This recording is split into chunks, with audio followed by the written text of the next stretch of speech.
Good morning, everybody. Welcome back to another installment of Scout Selections over at winnersandwhiners.com for Saturday, July 25th. Before we get into today's play of the day, we're going to recap what happened yesterday. Unfortunately, we picked up a very close loss in the second play of our baseball season, as we ended up taking the St. Louis Cardinals first five team total over 2.5, which was available at plus 115 on 5 dimes. Classic baseball, close loss there. You had two home runs, both of them were solo shots, and then Colton Wong gets thrown out at home plate with 2 outs in the fifth. So we were about 3 inches away from a nice plus price cash, but it happens. It's part of baseball. One thing you'll learn about baseball is that if you keep track mentally of all the bad beats you have in a season, you probably won't make it past the first month of the season. Baseball is a very close sport when it comes to betting. You're going to have a home run that goes foul by a couple feet. You're going to have somebody thrown out at a base by a millimeter. Stuff happens. You just have to get used to it. And unfortunately, we were on the wrong end of a potential thrilling victory with 2 outs in the fifth, but Colton Wong got thrown out due to a very nice throw by the shortstop, alongside with him stumbling around third base. Happens, but we'll look to bounce back with a winner here on Saturday. And we're going to be sticking with one team in the NL Central here, but it's going to be on a prop. And it's going to be in a matchup between the Detroit Tigers and the Cincinnati Reds. And we're going to be taking a prop here with the Cincinnati Reds to score first, which is available at minus 108 on FanDuel. Now, there's a couple of reasons why this play, A, is a little bit riskier, and B, why I still like it. The first reason is because of the fact that this pitching just matchup is such a huge mismatch. It's crazy. Detroit's going to be throwing out Ivan Nova, who had a losing record last year. Specifically, he was 11-12, and he also was awful on the road last year with a 5.08 ERA. Meanwhile, the Reds are going to turn the ball to their ace in Luis Castillo, who was 15-8 last year, 3.4 ERA, and a potential Cy Young candidate in the National League. So the pitching advantage definitely sides with the Reds. Other than that, though, Cincinnati has actually dominated Nova, historically speaking, when they faced each other. The Reds batters combined have a 319 batting average and a 418 on-base percentage against Nova. So Nova's faced a number of these Reds batters in the past. Makes sense. He's been around for a long time. I still remember when he was starting out with the Yankees.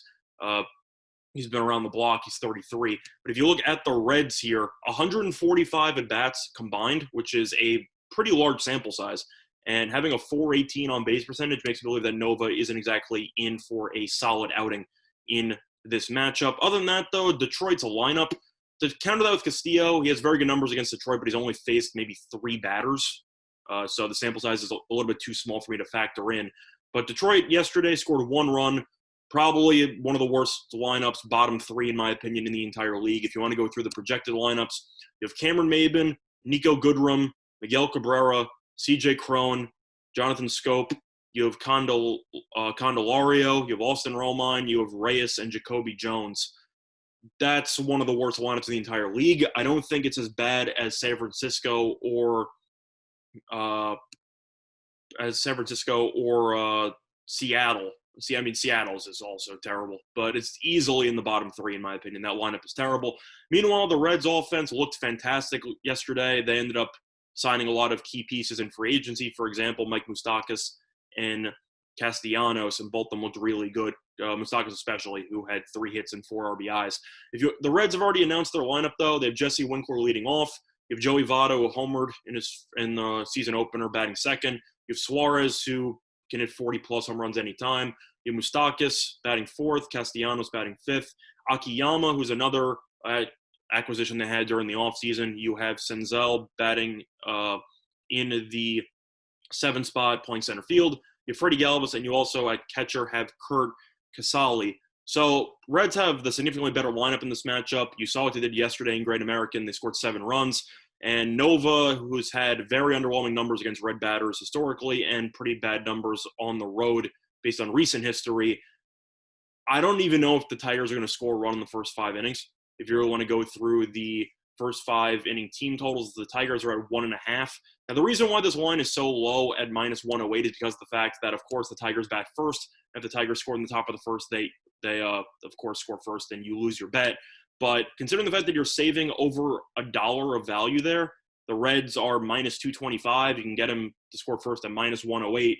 And if you really think the Tigers are not going to score in the top of the first, which I do, I think they're not going to score in the top of the first, then you still have a great shot at it, and you get an extra $1.15 of value, $1.18 of value, etc. So for that reason, I think there's a lot of value on the Reds here to score first, and that's going to be the play of the day once again. Reds to score first at minus 108 on FanDuel will be the play of the day for Saturday, July 25th. Other than that, though, a lot to, hopefully a lot of solid content in sports today.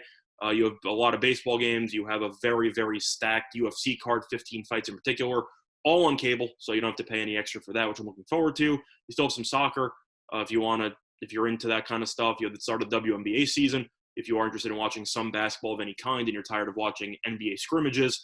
But overall, hopefully we'll turn this into a profitable Saturday, and good luck to all of you and your respective bets today. Bye, everyone.